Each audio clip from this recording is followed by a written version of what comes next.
శ్రీ మధ్యాంజనేయ స్వామి క్షేత్రంలో నిర్వహిస్తున్న కార్తీక మాసోత్సవాల సందర్భంగా సోమవారం లక్ష తమలపాకులతో అష్టోత్తర ప్రత్యేక పూజలు నిర్వహించారు.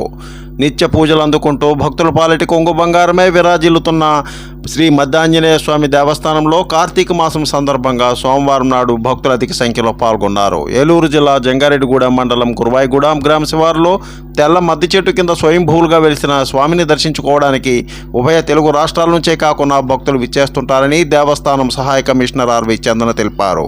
ఉదయం అర్చకులు ప్రాతకాలార్చన తోమాల సేవ అనంతరం స్వామివారికి లక్ష తమలపాకులతో పూజలు నిర్వహించారని ఆమె తెలిపారు. ఈ పూజలో అధిక సంఖ్యలో భక్తులు పాల్గొన్నారని ఆమె తెలిపారు.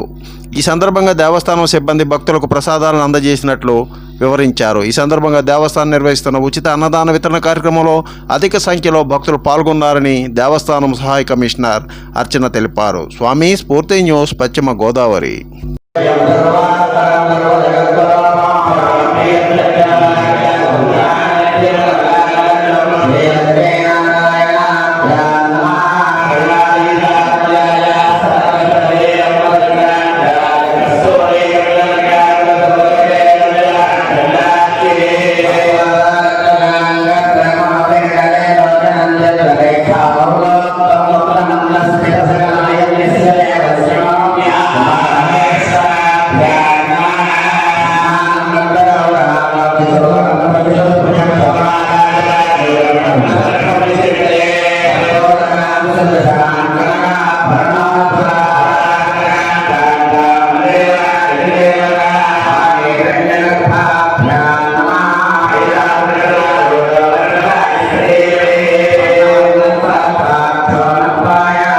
ప్రముఖ పుణ్యక్షేత్రమైన అన్నవరం వీర వెంకట సత్యనారాయణ స్వామి దేవస్థానంలో కార్తీక సోమవారం మహాపర్వదినం పురస్కరించుకొని ఆలయ ప్రాంగణం అంతా జనసంద్రంగా మారింది. రాత్రి 1 గంట నుంచి వ్రతాలకు, దర్శనాలకు భక్తులకు అనుమతిని ఇచ్చారు. దేవస్థానం అధికారులు ఈ విషయాన్ని తెలిపారు. సర్కులర్ మండపం వద్ద దేవస్థానం సిబ్బంది, సేవకులు ఉదయం నుంచి పులిహోర, దద్దోజనం వితరణ చేయగా భక్తులకు ఎటువంటి అసౌకర్యం కలగకుండా ఏర్పాట్లను చేశారు. పవిత్ర కార్తీక మాసం ఆఖరి సోమవారం తూర్పుగోదావరి జిల్లాలోని కొత్తపేట అసెంబ్లీ నియోజకవర్గం పరిధిలో శైవ క్షేత్రాలు ఎక్కడ చూసినా శివనామ స్మరణంతో మారుమోగాయి.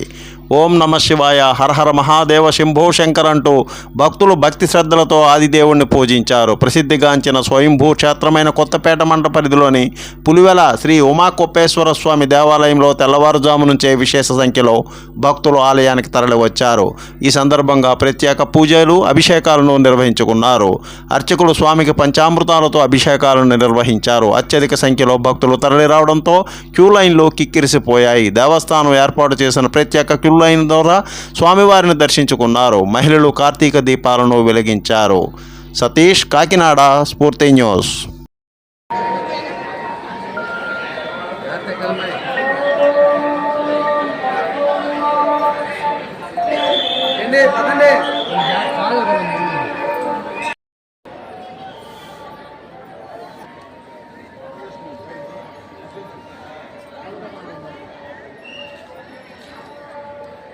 శ్రీకాకుళం జిల్లా హిరమండలంలో ఎంపీటీసీ ప్రతినిధి చింతాడ గిరి తండ్రి ఇటీవల మరణించడంతో ఆయన కుటుంబాన్ని ఎమ్మెల్యే కోండ్రు మురళీమోహన్ పరామర్శించారు. ఈ సందర్భంగా ఆయన మీడియాతో మాట్లాడారు. సదాశివ నగేష్, స్ఫూర్తి న్యూస్, హిరమండలం. 5 లక్షల ఉద్యోగాలు తేవాలని ఈ ప్రభుత్వం సంకల్పంతో ముందుకు వెళ్తుంది. ఇప్పటికే లోకేష్ బాబు గారు టీసీఎస్ని ఇమీడియట్గా తేవడం, అలాగే మిగతా కంపెనీలతో మాట్లాడడం జరుగుతుంది. అలాగే విశాఖపట్నం జిల్లాకి మెటల్ సంబంధించిన స్టీల్ ప్లాంట్ అది దగ్గర ఒక $20 బిలియన్ ఫేజ్ 1, ఫేజ్ 2తో కట్టాలని, దానికి కూడా ఇప్పటికే అన్ని కార్యక్రమాలన్నీ కూడా ప్రారంభమయ్యాయి. తద్వారా దగ్గర లక్షలాది మందికి కుటుంబాలకి ఈరోజు డైరెక్ట్ ఇండైరెక్ట్గా ఉపాధి పెరగడం జరుగుతుంది. అలాగే మన భోగాపురంలో ఎయిర్పోర్ట్, తద్వారా కూడా లక్షలాది మందికి ఉత్తరాంధ్ర ఉన్న ప్రజలకి, యువకులకి ఉద్యోగాలు రావడం జరుగుతుంది. Please like, share, subscribe our channel.